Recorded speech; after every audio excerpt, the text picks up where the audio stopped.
Hey Balko, this is your biology teacher and I welcome you all on our channel EduPassion. So here we were discussing about the chapter number 8, Human Health and Diseases, from class 12th, subject biology. So in this particular chapter we have talked about so many things actually. The introduction part, common diseases, about the immunity and classification of immunity, then after that innate and acquired immunity, unke classification, and vaccination and allergy. And now the today's topic is autoimmunity. Autoimmunity.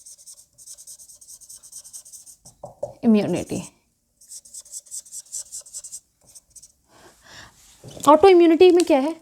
Immunity जब हम खुद को ही दिखाने लगे, मतलब ताऊ हम खुद को ही दिखाने लगे तो हमें ऑटो इम्यूनिटी, या फिर हमारे अंदर क्या हो जाती है, ऑटो इम्यूनिटी हो जा रही है। देखो कैसे ऑटो इम्यूनिटी क्या है? व्हेन नहीं, इट इज़ अरे डस्ट कहाँ चला गया? Auto immunity what? Autoimmunity is, it is a negative response या abnormal response. ये क्या है? एक abnormal response है, abnormal response in which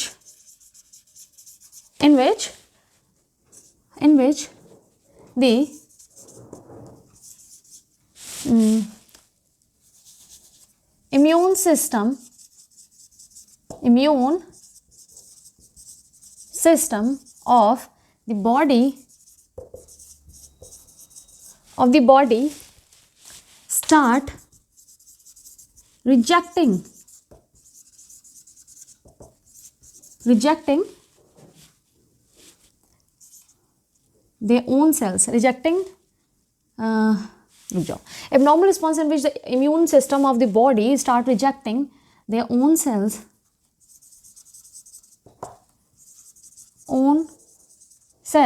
or self cells.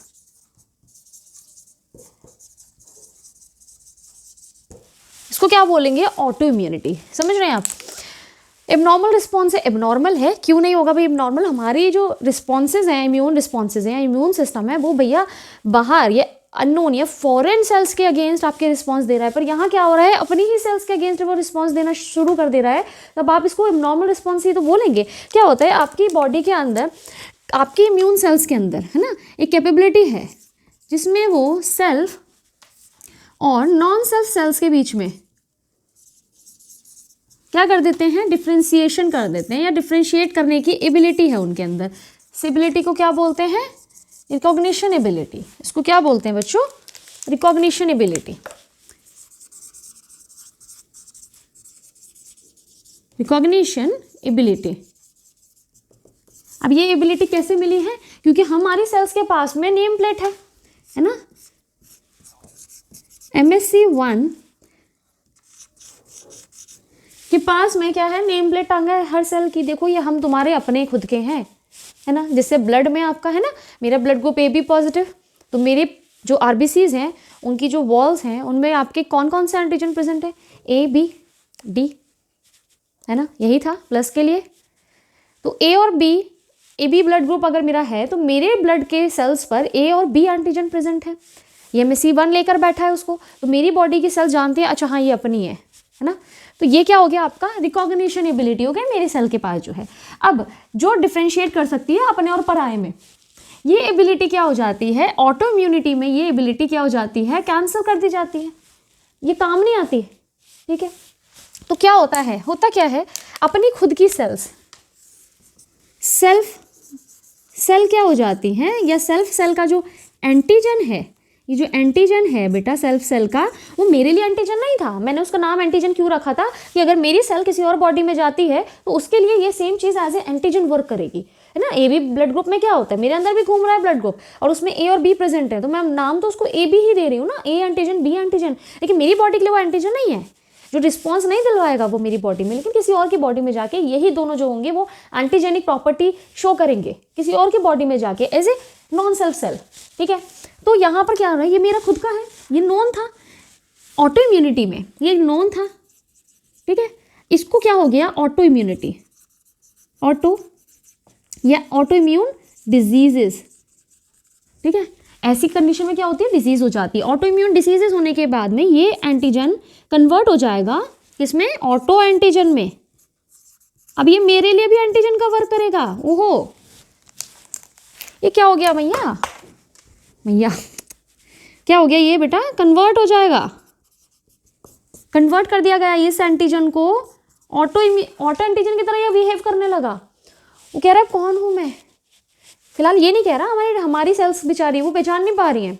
हमने बॉर्डर पे खड़ा करा है, देखो यहाँ पे कोई फॉरेन पर्सन अंदर अगर आता है तो आपको फाइट करनी है, ये अपने सिटीजन है, इनको प्रोटेक्ट करना है आपको। अब हमारे बॉर्डर पे खड़े जवान बेचारे भूल गए, होता है बोला, अब वो इधर खड़े थे, हाँ ठीक है इधर से जो आएगा, मुड़ गए, अब अपने सिटीजन्स को मार रहे हैं, बेचारे मार रहे हैं अपने सिटीजन को, उनको पता ही नहीं कि उनको बीमारी हो गई ऑटो इम्यूनिटी की, है ना, ऑटो इम्यून डिसीज हो गई। अब वही सेल्स हमारी खुद की सेल का एंटीजन क्या हो गया, ऑटो एंटीजन की तरह बिहेव करेगा। तो हमारे जो ऑटो इम्यून सेल्स हैं या इम्यून सिस्टम है, हमारा इम्यून सिस्टम है, ये क्या करेगा, इसके लिए ये as a auto antigen work करने लगा होगा और ये रिस्पॉन्स आ जाएगा इम्यून रिस्पॉन्स, इम्यून रिस्पॉन्स। ठीक है, तो ये एबनॉर्मल है ना भैया, अपने खुद के बताओ सिटीजन्स को मारना है या अपने खुद की सेल्स को मार रही है, बनाई गई है इसलिए कि फॉरेन पार्टिकल्स के साथ में हमें प्रोटेक्शन करें और उनको क्या करें, उनके अगेंस्ट फाइट करें। पर यहाँ तो मामला ही उल्टा हो रहा है। तो इस तरीके के जो भी रिस्पॉन्सेज होते हैं उसको ऑटो इम्यूनिटी कहते हैं। इसके पीछे रीज़न क्या है, क्यों हो जाती हैं ये डिजीजेस, क्यों हो जाती हैं ऐसी डिजीजेस। अच्छा, इस डिजीज़ को ऑटो इम्यून डिजीजेस कहते हैं। इस जो ऑटो इम्यूनिटी आपकी क्रिएट होती है बॉडी में उसको क्या बोल रहे हैं, auto immune diseases. Auto immune diseases cause करने का रीज़न क्या है बच्चों, जेनेटिक बोला जाता है। ठीक है, जेनेटिक होता है। दूसरा इसका है, और जो दूसरे रीजन है, या भाई जेनेटिक के अलावा क्या रीजन है, जेनेटिक तो चलो इनहेरिट हो रहा है, मदर को है, बच्चे में इनहेरिट हो गया, लेकिन मदर में आया कैसे, उसका जो रीजन है वो अननोन है, नहीं पता भाई कैसे कैसे आ रहा है, ये नहीं पता। बावले हो गई सेल्स, अपनी खुद की सेल्स बावली हो गई। अब क्यों बावली हुई हमें नहीं पता, मैं हो गई बावली कुछ करके ऐसे सॉन्ग है ना, मेरे लिरिक्स बहुत बुरी हालत है मेरी। ठीक है, तो एग्जाम्पल्स की बात कर लेते हैं। 2 एग्जाम्पल्स दे रखे हैं एनसीईआरटी में, जब आप नीट की प्रिपरेशन कर रहे हैं तो काफ़ी सारे डिजीज पढ़ेंगे, पर यहाँ हम सिर्फ 2 की बात करेंगे। रूमेटॉइड आर्थराइटिस, क्या हो रहा है, आर्थराइटिस गठिया, छोटी गठिया हो जाएगा। गठिया क्या क्या है गठिया, देखो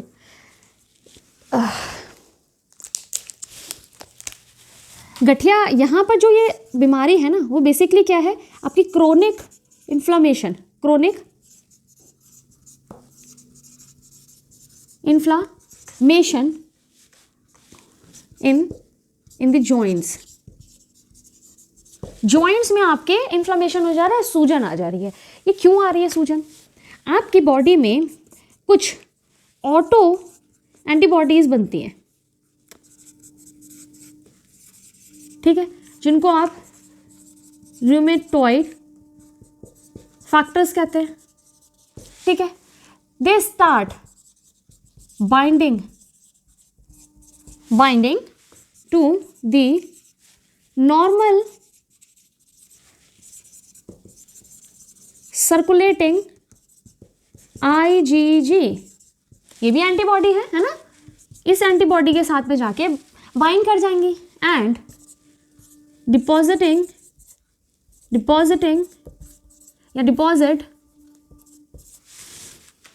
इन द जॉइंट्स।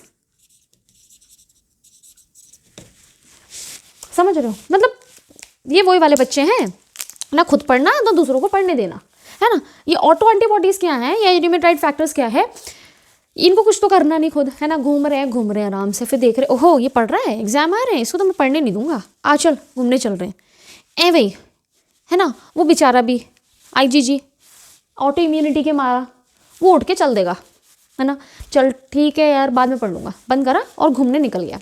दोनों निकल गए, हाथ में हाथ डाल के, शोल्डर में हाथ डाल के मस्त घूम रहे हैं, है ना। मतलब ये इस तरह से देखो,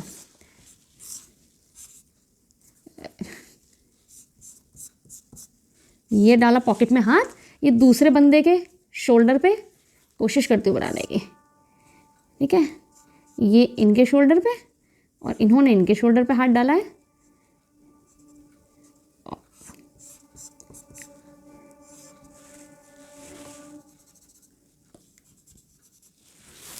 लग रहा है थोड़ा थोड़ा सा छोटा बन गया, छोटू मोटू है। ये क्या है हमारा, ये वाला जो है रूमेटॉइड फैक्टर, ये गया किसके पास, आईजीजी। बेचारे मस्त आराम से घूम रही है, अपना काम कर रही है, घूम रही है मतलब आप पढ़ रहे हैं। ये वो बच्चा है जो पढ़ रहा है आराम से, नॉर्मली आराम से, उसका क्या काम है पढ़ने का, आईजीजी का क्या काम है, सर्कुलेट कर रहा है ब्लड में, गया उसके संग में बाइंडिंग कर ली और चल घूमते हैं, है ना। वो भी कह रहा हाँ चल भाई, निकल गए, जाकर नुक्कड़ पे बैठ गए, बेमतलब में बैठे हुए। कहाँ बैठ गए, जाकर नुक्कड़ पे बैठ गए। और ये नुक्कड़ क्या है मेरा, जॉइंट्स, बैठ गए।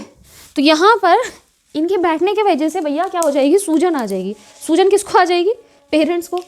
देखो बिगाड़ रहा है मैं लड़के को, दोनों के पेरेंट्स कहेंगे एक दूसरे को बिगाड़ रहा है मैं लड़के को। तो ये क्या हो जाएगा बच्चों, इन्फ्लेमेशन,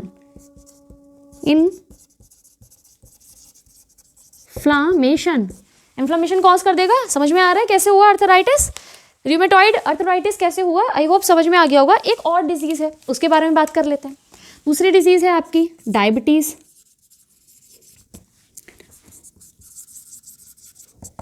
इसको बोलते हैं टाइप 1। टाइप 1 डायबिटीज़ है ये भैया, diabetes mellitus, type 1 diabetes mellitus, type 1 ऊपर लिखा जाए। तो टाइप 1 का मतलब क्या है, देखो बच्चों आपकी 3 टाइप्स की डायबिटीज़ है, टाइप 1, टाइप 2 और प्रेगनेंसी के टाइम पे जो डायबिटीज़ हो रही है वो टाइप 3, ठीक है। तो डायबिटीज़, ये वाली डायबिटीज़ जो आपकी हो रही है, जो कि आपकी ऑटो इम्यूनिटी की वजह से हो रही है, वो क्या है, इंसुलिन डिपेंडेंट,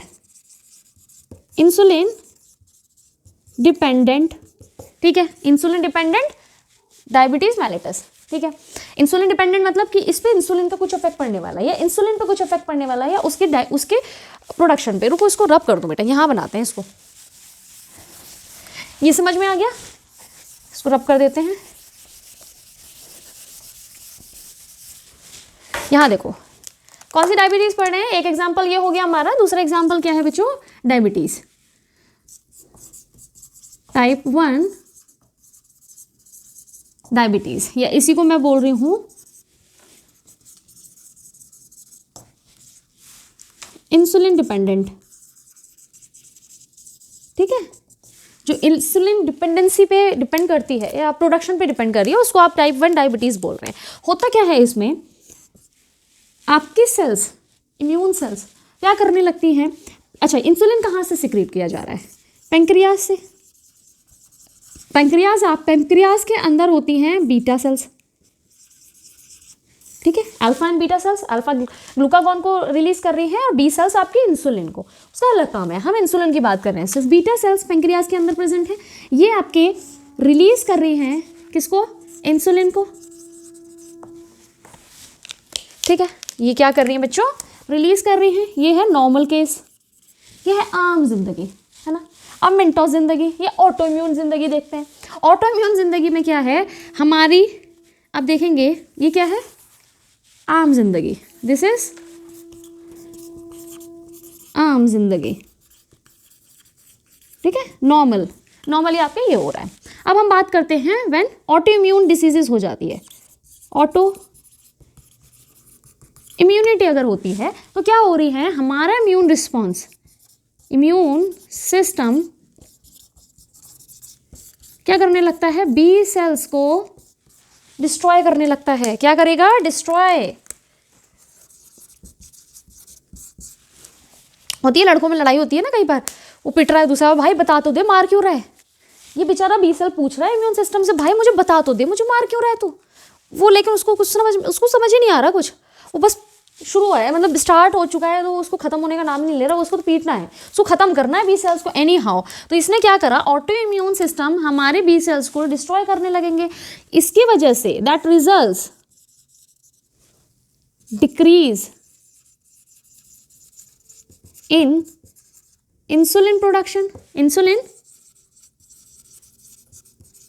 अच्छा इंसुलिन का फंक्शन तो सबको पता है ना बच्चों, इसमें क्या करता है, ये क्या करता है, ब्लड शुगर को कम कर रहा है और ब्लड शुगर जा कार्य काम कैसे कर रहा है, ये बस सेल्स को कहता है, सेल के पास जाता है हल्के से, बोलता है सुनो दरवाज़ा खोलो, ग्लूकोज को अंदर ले लो, ब्लड में ज़्यादा हो रहा है ना, यही करता है, सच में यही करता है। ठीक है, तो इंसुलिन सेल्स में आपके डिपॉजिट कराने लगता है ग्लूकोज के मॉलिक्यूल्स को, ब्लड शुगर को कम कर देता है, तो it louvers the blood sugar. ये तो है आम जिंदगी, है ना। लेकिन यहाँ क्योंकि ऑटो इम्यून जिंदगी चालू है, तो होगा क्या, आपके ये डिस्ट्रॉयड हो चुकी हैं, तो decrease in insulin production will lead to the increase in या हायर ब्लड शुगर। तो ये क्या कर देगा, blood sugar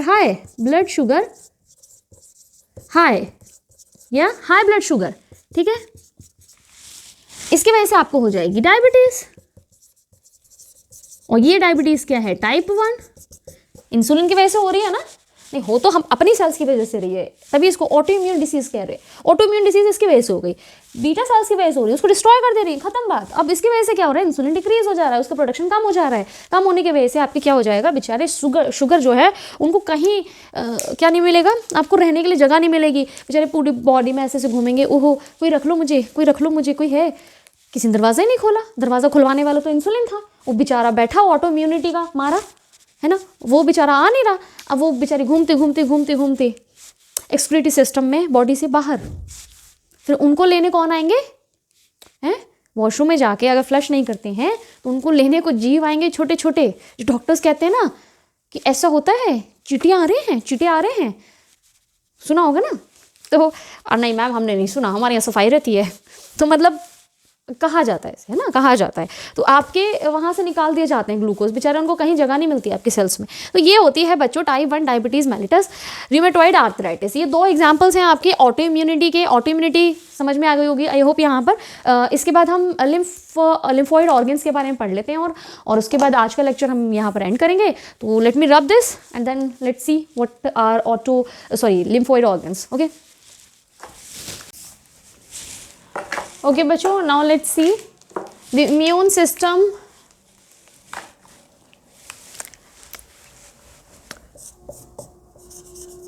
of human beings, immune system of our body या of the body या in humans या of humans, जो भी बात कर रहे हैं हम ह्यूमंस की बात कर रहे हैं ना, तो यहाँ पे इम्यून सिस्टम की किसकी बात करेंगे, जो ह्यूमन बॉडी में प्रेजेंट है, इन द बॉडी लिख दो, चलो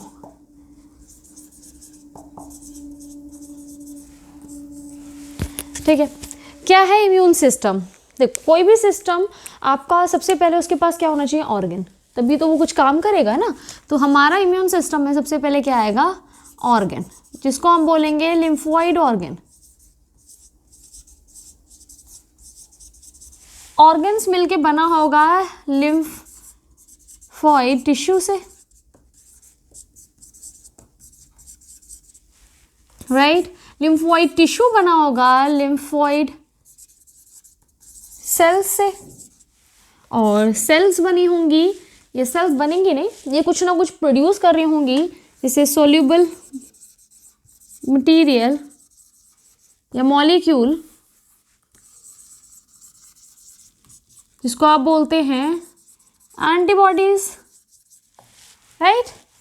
ये मिलाकर आपका बनाएगा इम्यून सिस्टम आपकी बॉडी का। ये चेक हम कर चुके हैं, एंटीबॉडीज पढ़ चुके हैं, सेल्स हम पढ़ चुके हैं, ठीक है। लिम्फोइड टिश्यू और ऑर्गन्स हम पढ़ेंगे। देखो लिम्फोइड ऑर्गन्स, पहले सेल्स देख लेते हैं ना। मेनली सेल्स जो हैं, हम अगर बात करें सारी सेल्स की, सारी सेल्स सबसे पहले बन कहाँ रही हैं, ठीक है, कहाँ बन रही है सारी cells, formation of these cells या इम्यून सेल्स, इसको इम्यून सेल्स कर लो, लिम्फोइड सेल्स मत करो भैया, भैया और बहनें दोनों सब कर लो।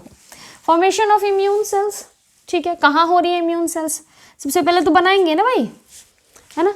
तो आपकी बॉडी में इम्यून सेल्स कहाँ बन रही हैं, उसके लिए पर्टिकुलर ऑर्गन है आपके पास, bone marrow.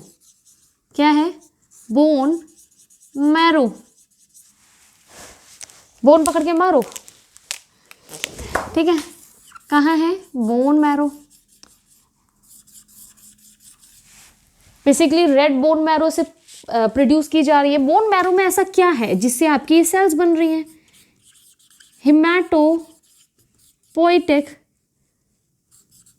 Haematopoietic stem cells,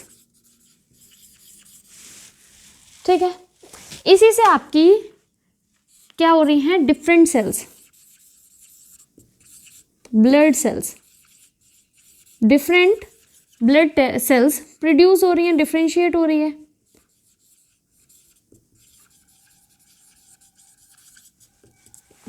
सब रेड रेड हो गया है।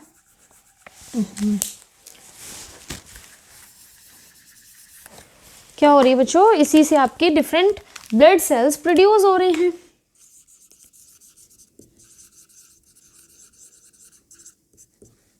ठीक है, प्रोलिफरेशन होगा और डिफरेंशिएशन होगा।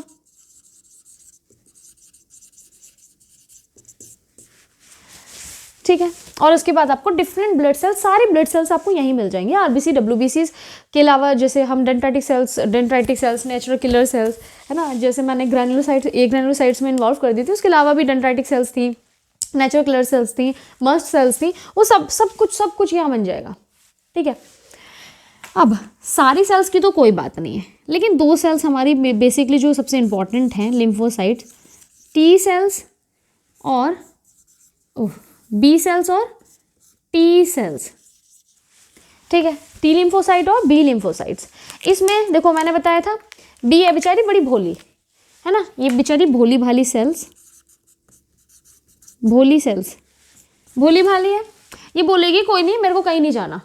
तो इनका फॉर्मेशन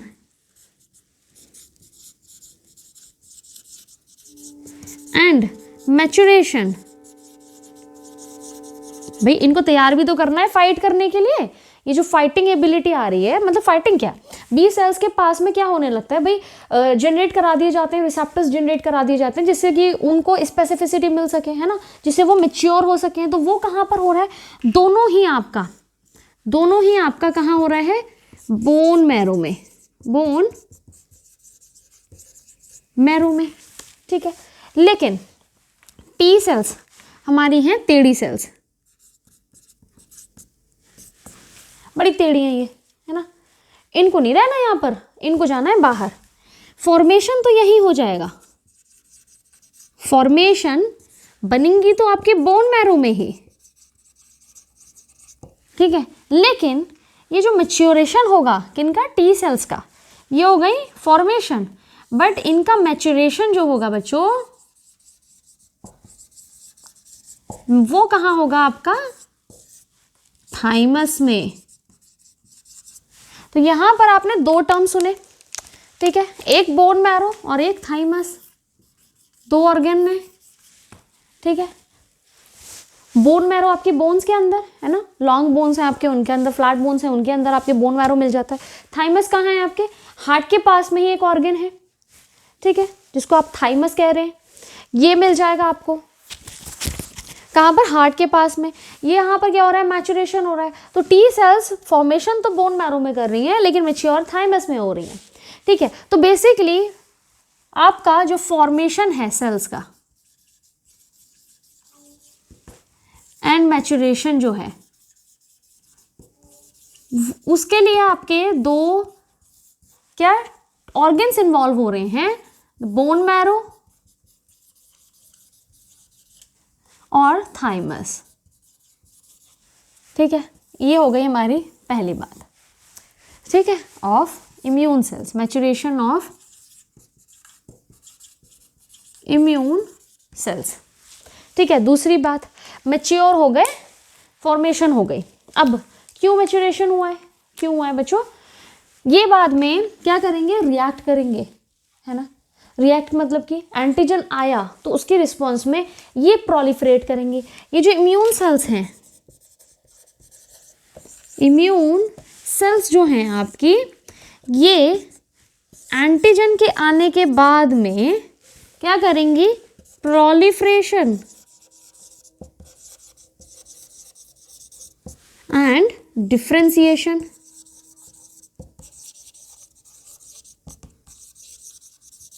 मतलब ओहो सॉरी गिर गई मैं। प्लेटफॉर्म है ना यहाँ पर मेरा, तो वो उधर नहीं है, ध्यान नहीं दिया, खो गए लिखते लिखते। प्रोलिफरेट मतलब आपके increase in number, increase in number, ठीक है। डिफ्रेंसिएशन क्या होता है बच्चों? डिफ्रेंसिएशन में मतलब क्या है? डिफरेंट काइंड की formation of different kinds of cell.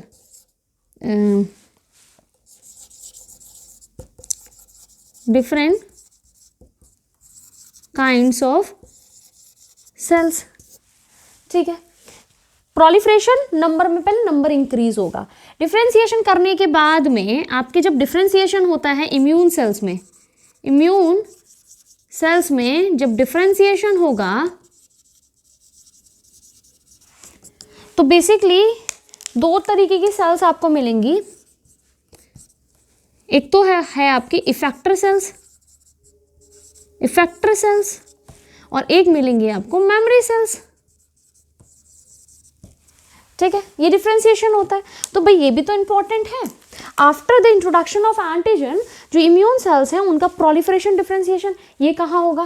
भाई ये क्या है, हर जगह नहीं हो रहा, ये कहीं पर भी जाकर हो रहा है, ये कहीं हर जगह नहीं हो रहा।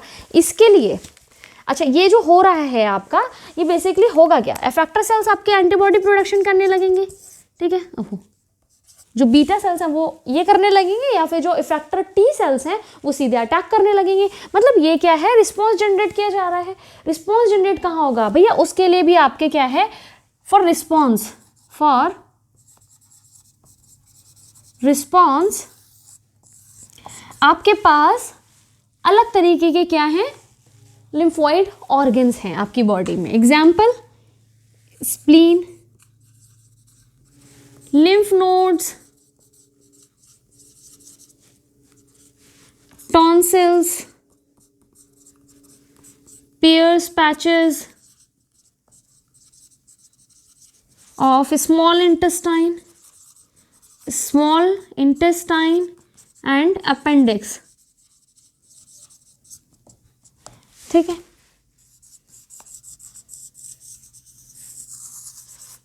ये क्या है? रिस्पॉन्स के लिए। तो मेरे पास दो चीज़ें आ गई, एक ये कि फॉर्मेशन और मैचुरेशन इम्यून सेल्स का कहाँ हो रहा है, दूसरा कि भैया वो रिस्पॉन्स कहाँ देंगी, उसके लिए अलग से ऑर्गन्स हैं। तो मैं क्या बोल सकती हूँ, इन दोनों को मैं अलग कैटेगरी में रखूँगी, ठीक है। प्राइमरी काम मेरा ये है कि भाई पहले सेल्स तो बन जाए, मैच्योर तो हो जाए, फिर तो रिस्पॉन्स देंगी। तो पहली चीज़ हमेशा क्या होती है बच्चों? प्राइमरी। तो ये मेरे क्या हो जाएंगे? Primary lymphoid organ. कह दूँ इन्हें प्राइमरी लिम्फोइड ऑर्गन, कोई प्रॉब्लम तो नहीं है? प्राइमरी लिम्फोइड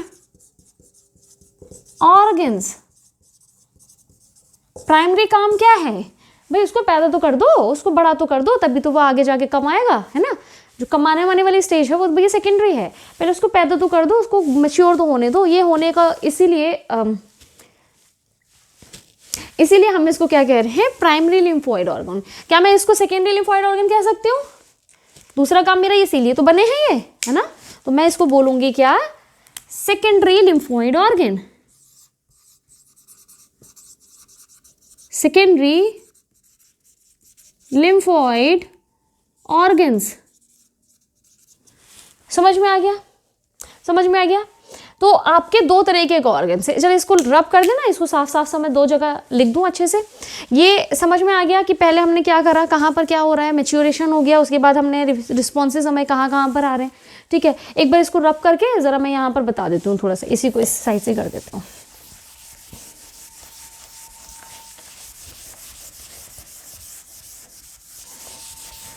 यहाँ पे क्या हो रहा है बच्चों?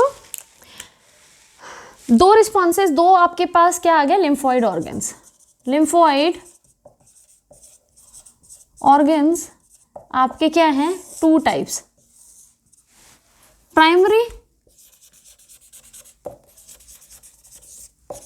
ऐसे हो रहा है ना, इधर चली मैं उधर चली, बार बार उधर जा रही हूँ, गिरूंगी देखना, फिर मैं कट कर दूंगी, इसको एडिट कर दूंगी।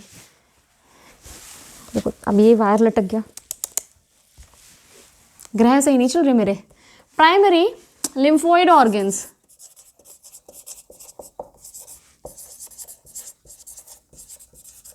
और ये हो गया मेरा सेकेंडरी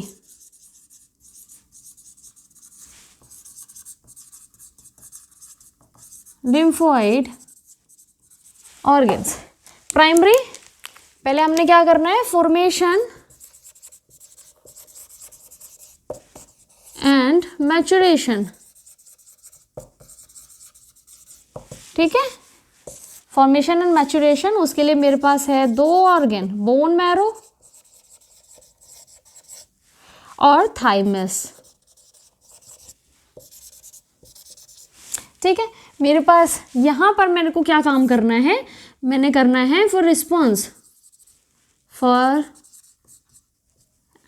एंटीबॉडी एंटीजन रिस्पॉन्स, या फिर for response immune response, for immune response, मतलब असल जो लड़ाई हो रही है वो उसकी बात कर रहे हैं हम यहाँ पर, ठीक है। इम्यून रिस्पॉन्स या फिर antigen antibody interaction,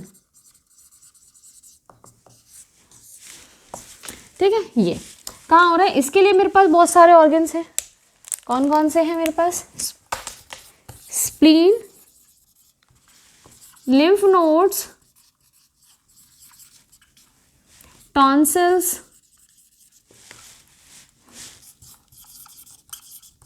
pairs patches in small intestine and appendix, ठीक है। ये हो गए आपके जो माल्ट है, म्यूकोजल एसोसिएटेड लिम्फोइड टिश्यू, ठीक है। इसी के अंडर आपके आ जाते हैं GALT, gastro intestinal associated lymphoid tissue, या आपके और क्या होता है, जहाँ पर भी आप म्यूकोजल लेयर है ना वहाँ पर आपके माल्ट प्रेजेंट है आपके। तो ये क्या हो गए मेरे इम्यून रिस्पॉन्सेज है क्या, देखो ये क्या है बेसिकली, स्प्लीन क्या है, ऑर्गन है आपका। लिम्फ क्या है, ये इसको मैं अलग हटा दूँ, इसको माल्ट को, इसको हम यहाँ पर नहीं कंसीडर करते हैं। वैसे पेयर पैचेस भी कोई ऑर्गन नहीं है, बट हमने यहाँ पे इन्वॉल्व कर रखा है। बेसिकली लिम्फॉइड ऑर्गन क्या है आपके, ये 2 हैं, स्प्लीन और लिम्फ नोड। हो क्या रहा है भी बताते हैं। ये सारे क्या है, यहाँ पर आपको इंटरेक्शन देखने को मिलेगा, या सेकेंडरी लिम्फॉइड ऑर्गन का आपका पार्ट आप बोल सकते हैं इन सारों को। कुछ आपके टिश्यूज हैं, कुछ आपके ऑर्गन्स हैं यहाँ पर। तो यहाँ क्या हो रहा है, रिस्पॉन्स जनरेट होता है। ना तो यहाँ पर आपका क्या होगा, ना तो आपका यहाँ पर फॉर्मेशन होगा, ना ही आपका मैच्योरेशन होगा तो आपके 2 चीजें होंगी, जिसको यहाँ पर मैंने लिखा नहीं, प्रोलिफरेशन और डिफरेंशिएशन, प्रोलिफरेशन और डिफरेंशिएशन, ठीक है। और रिस्पॉन्स जनरेट होगा। समझ में आ गया, रिस्पॉन्स जनरेट का मतलब यही तो है, प्रोलिफरेट करने लगेंगे, देखे ओहो तुम आए हो इंटरेक्शन के बाद, है ना, और उसके बाद में आपका डिफरेंशिएशन स्टार्ट हो जाएगा। Effector cells, memory cells, effector cells बना लेंगे एंटीबॉडीज, और टी इफेक्टर सेल्स उनके ऊपर इफेक्ट करने लगेंगे।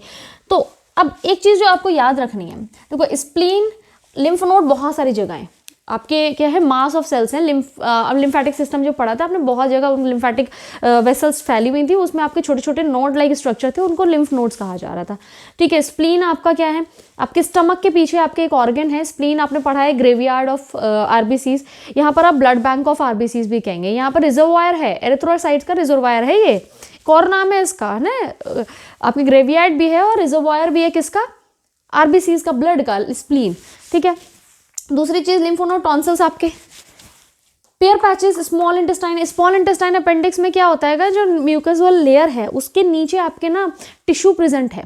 टिश्यू पैचेस क्या है, इसमें बहुत सारी सेल्स प्रेजेंट है आपकी, बहुत सारी इम्यून सेल्स प्रेजेंट है, एक टिश्यू बना रही है जो पैचेस की फॉर्म में शो होता है, इसलिए इसको पेयर्स पैचेस बोल रहे हैं। आपके माल्ट में भी ये चीज़ है, माल्ट में क्या है, जो भी आपकी म्यूकोजल एसोसिएट म्यूकस की लेयर जहाँ भी प्रेजेंट है आपकी बॉडी में, म्यूकस की लेयर माने जो म्यूकस सिक्रीटिंग है, तो आपके जितने भी होलो ल्यूमन स्ट्रक्चर या होलो स्ट्रक्चर प्रेजेंट है वहाँ पे आपके ल्यूमन बन रहा है। आपका गैस्ट्रोइंटेस्टाइनल ट्रैक, आपका रेस्पिरेटरी ट्रैक, आपका यूरोजेनाइटल ट्रैक, सब जगह आपके म्यूकस सिक्रीशन है, तो सब जगह आपको माल्ट दिखेगा, ठीक है। तो मतलब आपकी इम्यूनिटी वहाँ है, और इम्यूनिटी इसलिए आप बोल रहे हैं ना, माल्ट क्या है, 50% लिम्फॉइड टिश्यू होता है आपका, यही आपका है 50% आपकी बॉडी का लिम्फॉइड टिश्यू क्या है आपका, माल्ट है। समझ रहे हैं आप कितना इंपॉर्टेंट है, कितना ज़्यादा है। अब देखो, जो आपको एक और चीज़ याद रखनी है जो मैंने आपको पहले ही बताई थी, अगर ब्लड में इन्फेक्शन आया है तो रिएक्शन होगी स्प्लीन में, है ना। ये बात कई बार सुनी है मेरे मुंह से ना आपने। क्या है, इन्फेक्शन अगर कहाँ आया है, ब्लड में, तो रिएक्शन कहाँ होगी,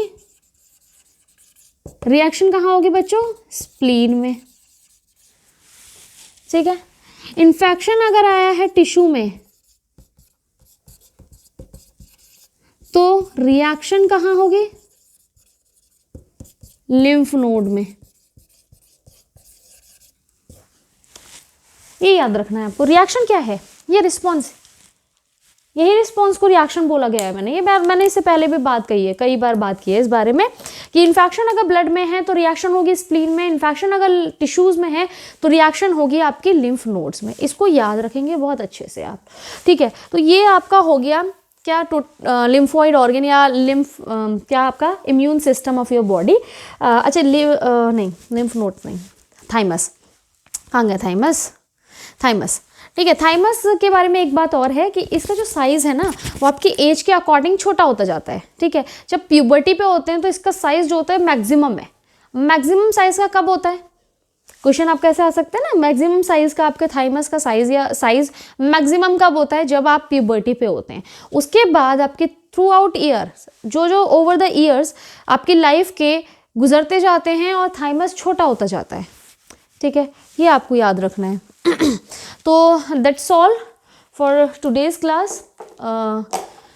और नेक्स्ट लेक्चर में हम लोग एड्स या कैंसर में से कुछ लेंगे और उसके बारे में डिस्कस करेंगे। तो टिल देन पढ़ते रहिए। God bless you all.